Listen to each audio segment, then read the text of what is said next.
In the context of this discussion, professionalization is the creation of a governing body for cybersecurity practitioners, much like the American Medical Association, the AMA, was created to oversee medical professionals. For the sake of argument, we'll call this putative professional security body the Cyber Security Association, the CSA. The question, should infosec professionalize, was the subject of a recent discussion among CISO members of WiseGate. It was prompted by the publication of Martin Zinach's paper, What Does Information Security Have in Common with Eastern Airlines Flight 401? Martin's paper likens the state of current cybersecurity to the Flight 401 disaster. During the flight, the aircrew became fixated with a minor problem, an indicator light which had burned out, failing to notice that the autopilot was disconnected and the aircraft was in slow descent. Eventually, the aircraft crashed in the Florida Everglades.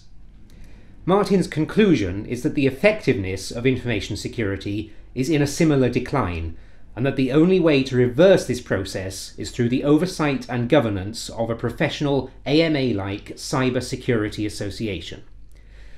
Martin summed it up like this: the information security profession must connect real business risk with the business in such a way that places the business in a position to lead information security.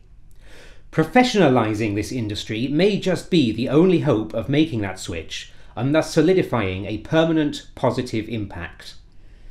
So what would the Cyber Security Association mission statement look like? We took the mission statement of the American Medical Association, changed just a few words, and this is what we came up with.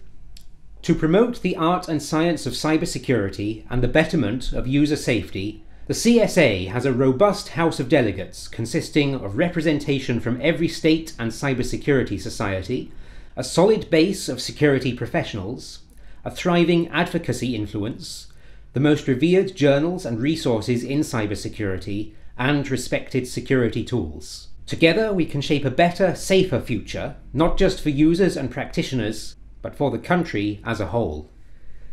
But professionalization is a difficult issue, and it has to be said that the discussion came to no firm conclusion about the methodology. But it became clear that nearly all members believe it to be a good idea if it can be done. So the question is how? While it is true to say that some of the CISOs present doubted that it could be achieved at all, others suggested that using the existing security certification organizations could provide a route. The advantage is that these organizations already have the numbers. ISACA, for example, has more than 140,000 constituents in over 200 countries, and it has already developed the well-received COBIT governance and good practice security framework. The bottom line, however, is that ISACA is a business. It sells security certifications in competition with other security certification companies. Not all of these certificates are particularly valuable, and most of them do not adequately address what many CISOs believe to be their biggest problem: integrating security into the spirit of the business. It is true that some of these certification bodies have attempted to elevate security into the business, but the reality is that they have failed. Security is currently likely to be in a corner of the IT department, trying to push good practices upwards, whereas it should be at board level, pushing security downwards. But, and there's no way we can avoid this cliché, there is an elephant in the room. If security practitioners don't come together and develop a professional body, then the government will impose one upon them. The last thing that companies or users need is security built by government preferences. Best practice will, for example, be defined not by absolutes, but by government backdoors. This is not fanciful, and we won't even need a cyber 9/11 to kick it off. It is already happening. Government is beginning to impose its preferences on industry. In November, the New York State Financial Services Regulator described proposals for new regulations.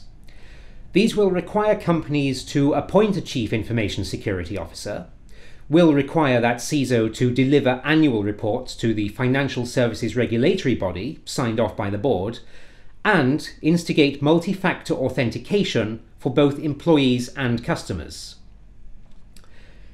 This is effectively creeping government professionalization of information security. And Martin's NH is absolutely right. Security professionals need to come together to form a cybersecurity association, and they need to do it soon, before government completely removes that option.